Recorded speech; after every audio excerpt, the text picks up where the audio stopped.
I think it's kind of like having a sheet of ice in front of you and pouring oil on it and then taking your first step. What?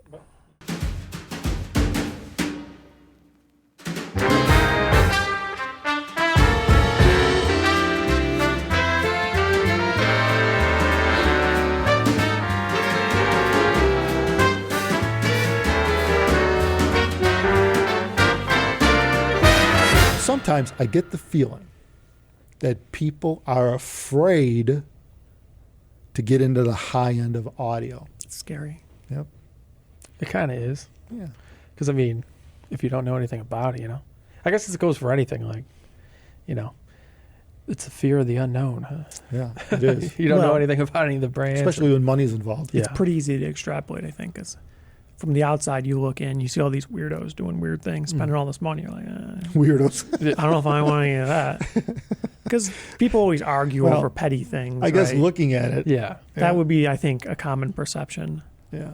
Well, I mean, when you look at it, if you looked at it, you've never done it before. I guess the stuff would look pretty freaking strange. Yeah, you've been in it so long that you can't see it from a outside perspective. Especially some of the shots you see from the Munich show just occurred, in what was it, last week, few weeks ago, and you see some of the videos and photographs from some of the crazy speakers these guys come up with, or the gear, or you name it, and it's like, I mean, we're talking Sasquatch and speakers, right? 6 plus 7 foot high, $500,000 price points.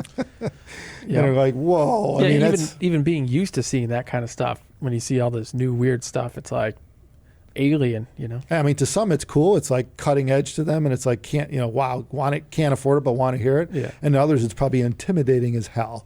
Like, don't even want to go that way. Type thing. So, well, you see it all the time. People always find some extravagant product with a weird price point, and they know nothing about the industry, so they say, well, this is ridiculous. This shouldn't exist, or things like that. But inside the industry, most people are like, I don't know what's up with that. Why is this guy? Because it's trying to serve such a small market. There's just a handful of products that are just crazy, wild, extreme products. And maybe they don't sell any. Maybe they sell 1 or 2 of them a year. But it's always the kind of like the thing that people put on the poster for why you don't want to get in the HiFi. The $26,000 cable, the $500,000 speakers, this thing that is like a power conditioner with rocks in it or something. Yeah, it's always the worst case scenario. Right? You find the most extreme, ridiculous highest thing. Contrast right. to make a point. Well, that's not realistic. That's how you put headlines up, You don't put low contrast things out there, but he's like, well, okay. Yeah, but I guess that's what it is I think people are, in general, if you're afraid to go that way, it can be intimidating. I think also there's a lot to understand. Like if they for example, if you weren't in audio and you went in and popped in like a headphone like HiFi.org, right, and went to their HiFi forum, you started reading about the crazy things people do, especially in the high-end forum, they'll be like, huh? People do some weird things. They bought what? And they did what? And you're like, and then you got to get these cables. And I mean, to people who aren't in the know, it'd be like, I think it would be confused. You would look at it as going, I don't even know where to start. Well, you kind of get the proportions a little blown out. You don't understand how frequent this stuff is, because it could look like there's all kinds of weirdos doing weird things, but really they're the minority. There's very few people, and overwhelmingly the people that are in the situations where they're buying absurdly expensive things that most outsiders would consider to be extraordinarily overpriced, they're in a position where to them that's exciting, that's interesting. They want to try it. They already did everything else. They could afford it. It's a hobby they're really into. They'll give it a shot, right? So most people don't buy these things. The number of sales that they have for multi-$100,000 speakers, it's trivial. It's almost none. Yeah. But it's a statement piece. You show it at a show and people go, ooh, wow, oh, that's cool. Nobody's really buying it, but they sell a few, maybe, if that. Well, there's another angle. You could be experienced in getting into new hobbies, and you see the rabbit hole, right? And you don't want to even go near it. Or maybe you've been in another hobby. That's right. And you're like, I don't even want to start looking deal with it. This looks scary. Yeah, like we always use cameras. If you got a massive collection of lenses just sitting there and you're looking at $50,000 worth of stuff, and now you use your phone instead, because it's too much work to pull out the DSLR. And then trying to change systems after you already are in, pot committed into one. It's a little thing, right. You already have all this stuff for this one. Yeah, I think I want to try that Sony camera. Now they got, wait a minute, I got already Canon. Sony lenses, Or Well- Leica. Can you imagine you want to get into Leica? Yeah, well, Holy shit. It's like that with anything. If you already have a hobby or potentially several hobbies, another one could be intimidating because when I started this thing with cars, I was buying $4,000 piles of junk on Craigslist, and now here I am buying $50,000, $60,000, $80,000 cars and throwing $100,000 at them. Right. So Yeah. it's easy to go down those rabbit holes as your funding kind of goes up potentially over time, and you start throwing all your spare dollars at the things you're interested in. And maybe it's scary, intimidating to try to get into audio because maybe it'll go the same way, and I don't need two of these hobbies I can't afford. well, there is another option. You could just just read about stuff, not actually own any of it. I mean, it's like Yeah. in cars as an example. You read about supercars all the time, and Right. you don't own any. So Yeah, right. That's but you right. like reading about them, right? Well, see, that's like kind of like to me, that's what a show's focus tends to be, which is why you see all the crazy stuff it shows is they're putting forward what they think is what they know is their best effort, a company's best effort at making whatever they make, and that's what shows tend to be for, is showing off what they can do. And, and that's not necessarily their bread and butter though. So you shouldn't be intimidated by that. That's something they're saying, well, this is going crazy and having just unlimited funding. This is what we've done. But we also have $500 bookshelves too. Right. That sound really good because we've learned from doing this. Right. Trickle down. We've taken a lot of the stuff we learned and we could implement some of it in our lower end stuff, which is, to them, it's almost like showing off their R&D, right? They're showing off their R&D. What's called the halo effect, right? Yeah. It's like Nissan with the GTR. But apparently they saw a spike in people buying like Altimas and stuff when the GTR came out. Because I can't afford a GTR, but what else do they got? Kind of situation. Right. Absolutely. The GTR was almost like they did such a good marketing job with it, like even 2 years prior to the car, that even little kids knew what it was. They probably wanted Matchbox cars or whatever. They It wanted was video games. Right? Yeah, well, that too. that's- Yeah, right. And so, you think about the marketing involved with that. Was amazing. To do that level, because I've seen it firsthand. I've seen where all age groups knew about that thing. So, but anyway, we're getting off on topic. The point is that what is the point?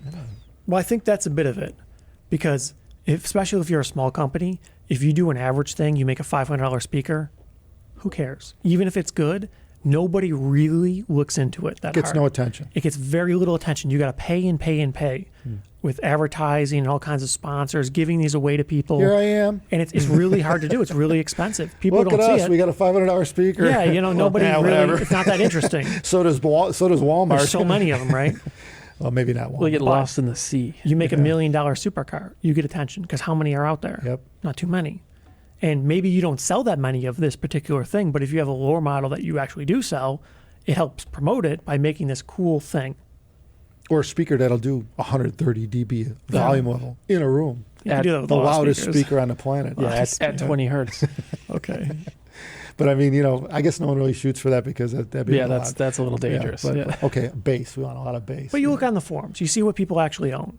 The number of people, at least on forums, that own these $100,000, $500 speaker setups, you never hear from them. It's super rare, right? But you see them at shows everywhere you go. It's always the most expensive stuff. And maybe it gives outsiders a false impression that that's what people are buying. That's what you need. Almost nobody's using it. It's very rare. So it's kind of like there's pros and cons there. It gives you attention, but it also can make people a little misled into thinking that that's like what you need or something. Well, and two, the people who are buying these $500,000 speakers and $100,000 amplifiers to go with it, and running 40 amp, 50 amp, 240 volt dedicated lines just to run the amp, and it just goes on and on, right? You don't really; those people don't really exist in the public forums. It's more of a lifestyle thing at that point, right? They're doing it. Yeah, they're doing it as for themselves, and they hire contractors to deal with installation, and the dealers bring the speakers and set it up. It's not. It's beyond the hobby. It's like well past that, way beyond that, right? They buy it because they think it's cool. Yeah, right. Or they like the way it themselves. looks. Yeah. It fills up this gigantic room that they have nothing in. And when you have everything, what impresses you at that point? You see what I Right. mean? Yeah, And you're not you think buying about Custom $500 installations. Yeah, right. One off. Yeah, I'm going to build myself a room. Yeah. And it's going to be 30 It's gotta by be the 50 best. with 20 some foot ceilings. Made out of concrete. Made of freaking concrete. 100,000 watts of amplification, because why not? Amps, it doesn't matter. What's the biggest amp What's the you got? biggest, most expensive thing? Yeah. Yeah. It goes to our building. We had that one theoretical video we did where we said we're going to actually build a building outside the The home. building amp, yeah. 2 buildings just to house 2 amplification amps It's with like that. stacks, like nuclear stacks running them. It's that kind of thing. Okay. I think we went there. And then the cables coming in would be crazy big. Like sewer pipe size cables. Okay. But anyway, yeah. But you see where I'm going. I mean, the people at that level, there are people at that level, and they just don't give a shit money. And Yeah, not too many of them though, but they exist. But they're all over the world, and that's who these companies are catering to, and and they're after.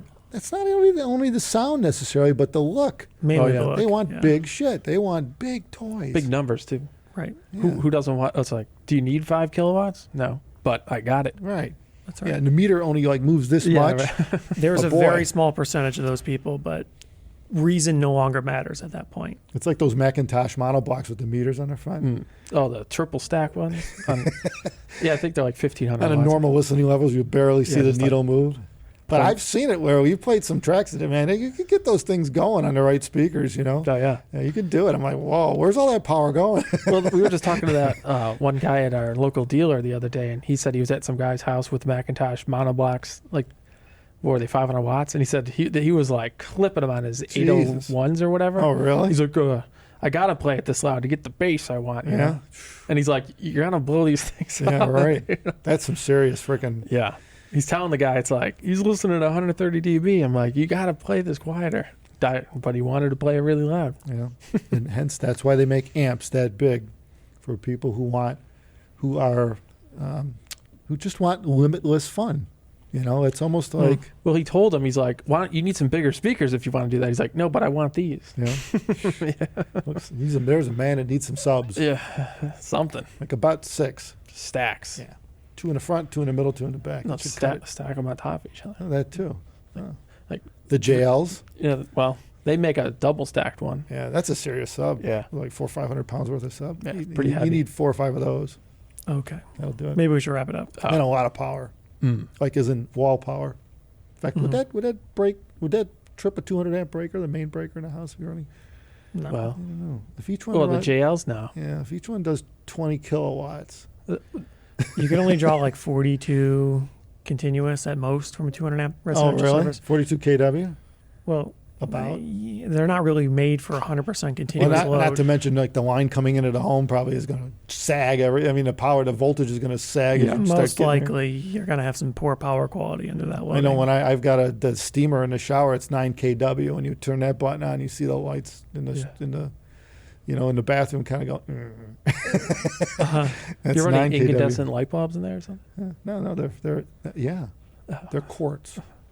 Wonderful. That's the only way to get 500 watts of light Not anymore, it isn't. spread out across a 6-foot mirror. I know it's a bitch to understand. Anyway, Okay. and dim it. Yeah. On that note, I think we did it. Sure. We We totally explained it with absolutely no. What's the appropriate word Well, here? there's no direction. Yeah. Well, there was no direction. Yeah, it's kind of like. Nobody would be confused leaving this video except for us. I think it's kind of like having a sheet of ice in front of you and pouring oil on it, and then taking your first step. What? But Yeah, do you need the oil on ice? it's though? got to be really good oil. Oh. Well, you don't have to, but I think it just draws a picture where there's a medium in between the ice and you, and it ain't what you need to help you. Well, I take think that what we first were step. going for is it's less intimidating than you think to get into audio. Because if you don't know anything about it, I could see how people be like, this is ridiculous, this whole industry. Yeah. But there's ridiculous things in the industry. The whole industry being ridiculous, only partially. Well, I think the world's full of ridiculousness. Well, it gets attention. Sure. So, unfortunately, it's very effective if you do some weird stuff. Well, and if you are getting into it, you don't know anything about it, seek professional help. Well, a lot of people should probably do that. Thanks everyone for watching. Tee us up. Thank you.